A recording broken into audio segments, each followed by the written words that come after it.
എല്ലാവർക്കും സ്വാഗതം. Top 1 UK അപ്ഡേറ്റിലേക്ക്. ഇന്ന് നമ്മൾ പറയാൻ പോകുന്ന വിഷയം OCI കാർഡിനെ കുറിച്ചും ഇന്ത്യൻ ഗവൺമെന്റ് ഇറക്കിയിരിക്കുന്ന പുതിയ നിയമങ്ങളെക്കുറിച്ചുമാണ്. വിദേശ രാജ്യത്തിന്റെ പാസ്പോർട്ടുള്ള ഒരു OCI കാർഡ് ഉടമയ്ക്ക് ഇന്ത്യൻ പൗരന് തുല്യമായ അവകാശമായിരിക്കില്ല എന്ന് കേന്ദ്ര സർക്കാർ അറിയിച്ചിരിക്കുന്നു. ആഭ്യന്തര മന്ത്രാലയം കടുത്ത നിയന്ത്രണങ്ങൾ ഏർപ്പെടുത്തിയെന്ന് പ്രചരണം ഉയരുന്നുണ്ട്. Overseas citizens of India OCI card ഉടമകൾക്ക് ഇന്ത്യയിൽ നടത്താൻ സാധിക്കുന്ന വിവിധ വിഷയങ്ങളിൽ നിയന്ത്രണം വരാൻ സാധ്യതയുണ്ടെന്നാണ് വിദഗ്ധർ വിലയിരുത്തുന്നത്.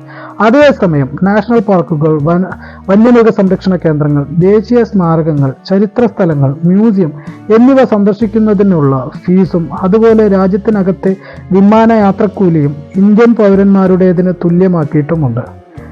ഇന്ത്യയിൽ സ്ഥലമോ കെട്ടിടമോ വാങ്ങണമെങ്കിൽ OCI കാർഡ് ഉടമകൾ റിസർവ് ബാങ്ക് ഓഫ് ഇന്ത്യയുടെ അനുമതി വാങ്ങിയിരിക്കണം. അതേസമയം വിദേശ ഇന്ത്യക്കാർക്ക് കൃഷിയിടങ്ങൾ വാങ്ങുന്നതിനുള്ള വിലക്ക് തുടരും. OCI കാർഡ് ഉടമകൾ മിഷനറി പ്രവർത്തനം, പത്രപ്രവർത്തനം, പർവ്വതാരോഹണം തുടങ്ങിയ പ്രവർത്തനങ്ങൾ ഇന്ത്യയിൽ നടത്തുവാൻ ഇന്ത്യൻ സർക്കാർ പ്രത്യേക അനുമതി വാങ്ങിയിരിക്കണം.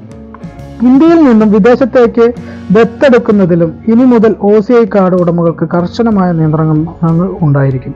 വിദേശ ഇന്ത്യക്കാർ ഇന്ത്യയിൽ ഉന്നത വിദ്യാഭ്യാസം ചെയ്യാൻ ഉദ്ദേശിക്കുന്നുവെങ്കിലും പുതിയ മാർഗനിർദ്ദേശം അനുസരിച്ചായിരിക്കണം മുന്നോട്ട് പോകേണ്ടത്.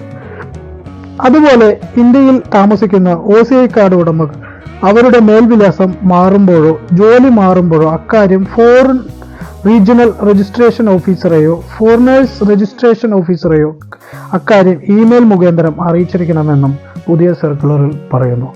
അതുകൊണ്ട് തന്നെ OCI കാർഡ് ഉടമകൾ ഈ പുതിയ നിയമങ്ങളെക്കുറിച്ച് അറിഞ്ഞിരിക്കുകയും അതിനാവശ്യമായ നടപടികൾ എടുത്ത് മുന്നോട്ട് പോകണമെന്ന് അറിയിക്കുന്നു. ഇനിയൊരു അപ്ഡേറ്റുമായി വീണ്ടും വരാം. നന്ദി, നമസ്കാരം. ഈ ചാനൽ ഇതുവരെ സബ്സ്ക്രൈബ് ചെയ്തില്ലെങ്കിൽ സബ്സ്ക്രൈബ് ചെയ്യണം. അതോടൊപ്പം നിങ്ങളുടെ അഭിപ്രായങ്ങൾ കമന്റ് ചെയ്യണം. നന്ദി.